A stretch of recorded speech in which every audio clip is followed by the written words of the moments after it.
Good evening and welcome to my International Day Meat Out presentation and food sampling.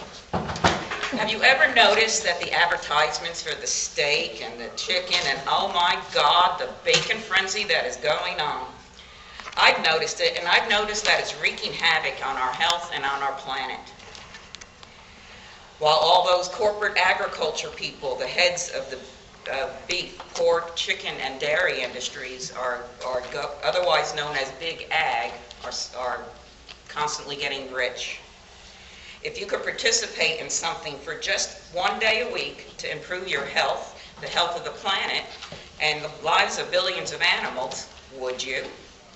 Tomorrow marks the 30th annual Meat Out. Every year on March 20th, thousands of people around the country and world celebrate the first day of spring with educational events such as this, asking people to kick the meat habit for just one day.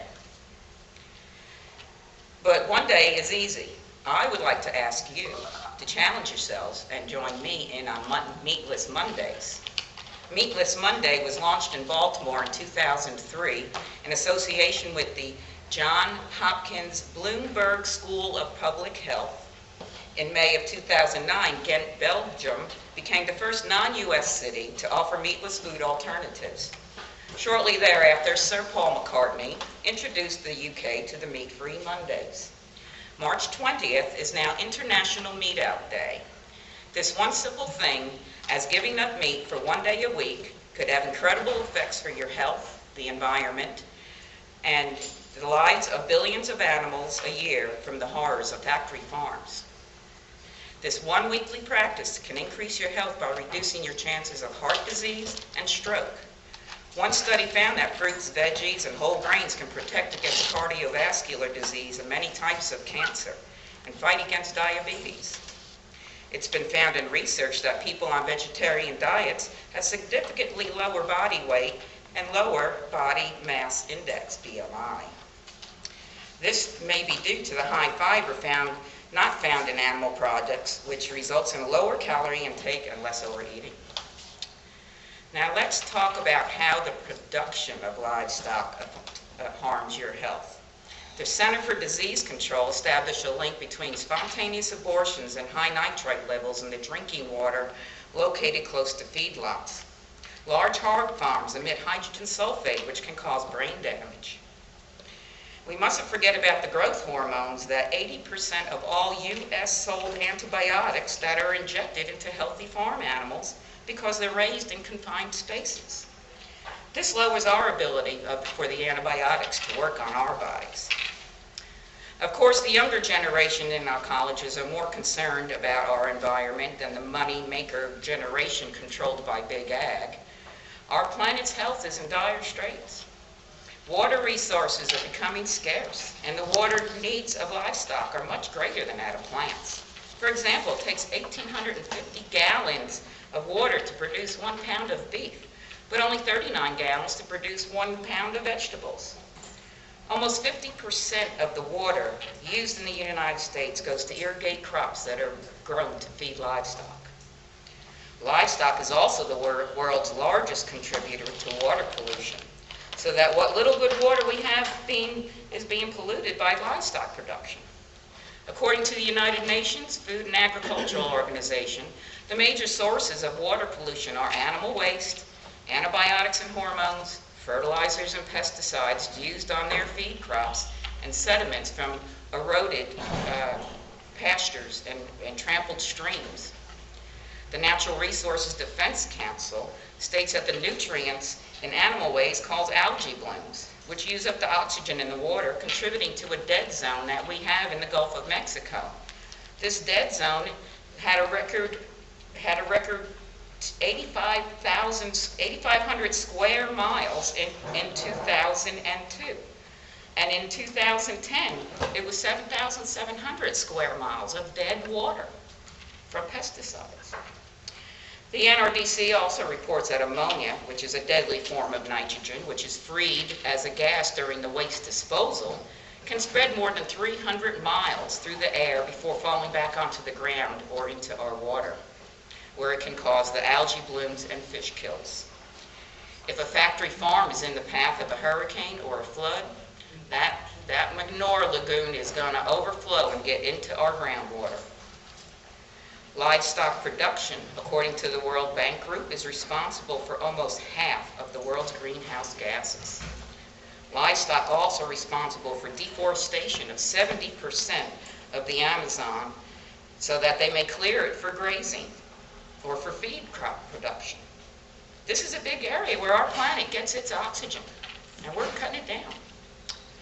The desire for meat is also destroying the biodiversity of the planet. According to the International Union of Conservation of Nature, 40% of the animals, mammals, are victims of habitat loss and degradation due to intrusion of livestock. Coastland ecosystems already fragile from overfishing are ravaged to make way for more grazing. Rivers, lakes, wetlands are polluted with sediments and chemicals, and the forests are burned and water from the dry lands are diverted. All this to accommodate livestock. Many of the plants and animals that used to live there in these areas are severely diminished or extinct. This generation may be the last for many of these species. Speaking of species, did you know that a pig is smarter than a dog? And that a cow's maternal instinct rivals that of humans? We are taught not to think of such things because these animals, the pig and the cow, we are taught they are there for us to use. We are taught to repress the empathy that we naturally have for animals as a child. If we were privy to the living conditions of these food animals, we would be appalled. If we were privy to the treatment of these animals during their short lives, we would be appalled. If we were privy to the horror of their last moments of life, we would be appalled. But we are not privy to this because Big Ag does not want you to see. Some states are trying to pass legislation to make it a felony to video cruelty to animals on factory farms. What are they trying to hide? So legislation is not going to change the lives of these animals. I work for the Department of Agriculture, and one morning I saw a post on Facebook about Meatless Monday when it first came out. Not 2 hours later, the post was pulled down and a retraction statement issued. This is Big Ag. Big Ag is legislation. In order to make an impact, we must use consumer power. Supply and demand. Meat Out Mondays will save 1.5 billion, yes, 1.5 billion animals in 1 year. Improve your health and improve the health of the planet. According to reports from the United Nations Environmental Program, a global shift towards vegan diet is vital to save the world from hunger, reduce poverty, and reduce the worst impacts of climate change. As the world's population swells toward an anticipated 9.1 billion people by 2050, desires for hot foods high in meat and dairy products, they're unsustainable. They state impacts from agriculture are expected to increase substantially due to population growth and increasing consumption of animal products. Unlike fossil fuels, it's difficult to look for alternatives. People have to eat. A substantial reduction of impacts would only be possible with a substantial worldwide diet change away from animal products. In closing, Meatless Monday program is gaining popularity. Several mainstream advocacy organizations, including the American Cancer Society, the National Cancer Institute, Johns Hopkins University, and the American Heart Association, have since launched their own campaigns to promote consumption of plant-based foods. Magazines such as Bon Appetit, Prevention, and Women's Health promote Meatless Mondays as well as Cable's Food Network. Predictably, college campuses all over the country are promoting Meatless Monday. Meatless Monday has some national trends. Over 30 million Americans have explored a meat-free diet. 1 in 5 teens thinks vegetarian is cool. National beef and veal consumption has dropped from 25% and 70% respectively. Major manufacturers and retailers are marketing meat-free and dairy-free meals. Several national fast food chains are offering veggie burgers, and several major baseball parks are now selling veggie dogs. You too can do your part. just one day a week. Thank you.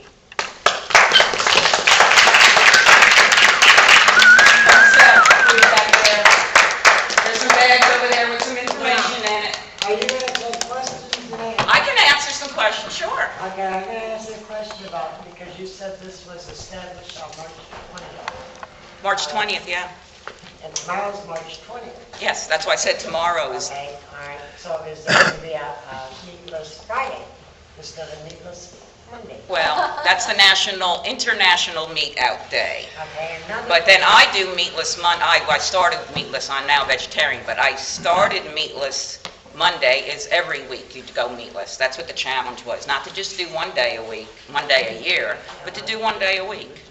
And also, a lot of Catholics don't eat meat on Friday, they eat fish. Right, well, fish to a vegetarian is still You know, we meat. grew up with Fridays, Only if you're a Catholic. Yeah, that's what I said. Yeah. I grew up, that's what I said. And you want to know something else? What? Jesus was a vegetarian. Oh, that's nice. Didn't eat meat. Are you a vegetarian? No. Yeah, well, I don't know about that. No, but she was mentioning Some people say when